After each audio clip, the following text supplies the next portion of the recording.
With YouTube attacking alternative media, please consider supporting the channel via Patreon for just $1 per month. Link below. So the New Mutants got dropped back to next year. Supposed to come out April. Now they're pushing it back to like what, February, February of 2019. A movie that was already shot, already in the can. Trailers were already out. Marketing was already being done. What was going on with this movie? Well, it turns out that not only did it get dropped back 10 months, it's also now PG-13. Which is a shame. This was supposed to be a hard R horror X-Men movie, right? This is supposed to be that thing. People were excited for this. Now, I don't know about you, but I'm just losing interest left and right. Now, it says that so far 2018 has not been kind to New Mutants and their fan base. The Fox Marvel film got pushed from its previous release date of April 13th to February 22nd. So yeah, that is 10 months.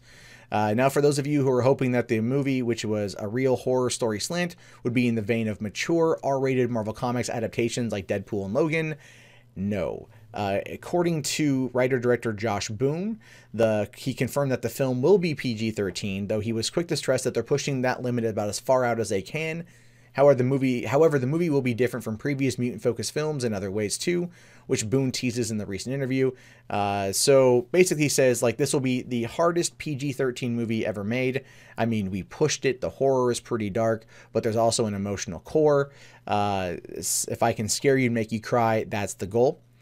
And the thing with that is, though, that's a problem. I'm not saying I'm not going to go see the movie. Obviously, I want to go see the movie. But let's kind of take this for what it is for a second. What you've got is Josh Boone. Pretty much, well, this isn't Josh Boone. This is a studio call. This is a studio call because of the Disney merger. I can think of no other explanation for it. They, when it comes to, let's say, Logan and Deadpool, they took chances, especially with Deadpool, an R-rated comic book movie in the current climate. Are you kidding me? Especially one off of almost a failed property from 2009. That was a big push. But a $55 million budget on Deadpool got them over $800 million return just in box office. And Deadpool 2 is set to probably, I would argue, if I'm being truthfully honest here, Deadpool 2 has it, if it's good enough, has it in it to cross the $1 billion mark. I do. I think so. I really think so, which is one of the reasons why I don't think Bob Iger will mess with that. But Logan was the end of that trilogy, and just such a wonderful movie. I wish it would have gotten Best Picture nomination, but I'll take the Best Adapted Screenplay because that shows the Academy is at least paying attention to an extent. But that being said, Logan is a movie that needed to be rated R, and they did a great job with it being rated R. But the New Mutants is a new franchise, right? And it's one that they are clearly, I think, a little bit unsure of. From what I understand, there's been some test screenings on the film and it hasn't done very well, so they're going to go back and reshoot some stuff. You wouldn't push a movie back 10 months unless that's nearing the end. That's what, 3 months away from release at this point, unless there was clearly problems with it and they wanted to go back and fix it. So that's what I think is going to happen. Now, will there be the PG-13 cut and then the ultimate unrated version on home video? Maybe. I wouldn't be surprised if that's kind of the avenue that we go. I wouldn't be surprised. I think Grace Randolph once made a comment about that, about like how Deadpool should be PG-13 to get in the kids.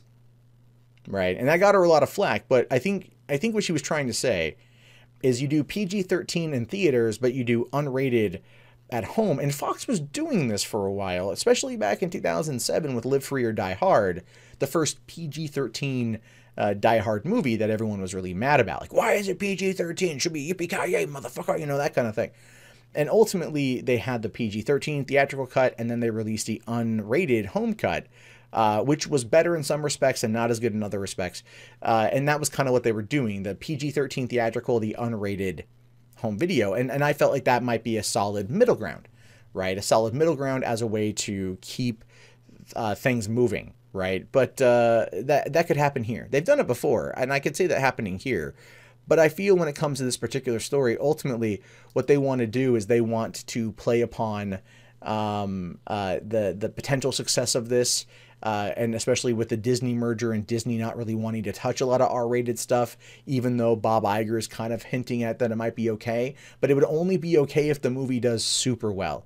Right? It would only be okay if the movie pulls in over $500 million. But if it doesn't do that, then PG-13 and a moderate success is what they're going to aim for, which ultimately is sad, because you would really like there to be a lot more going on with this, mature themes in horror in comic book films.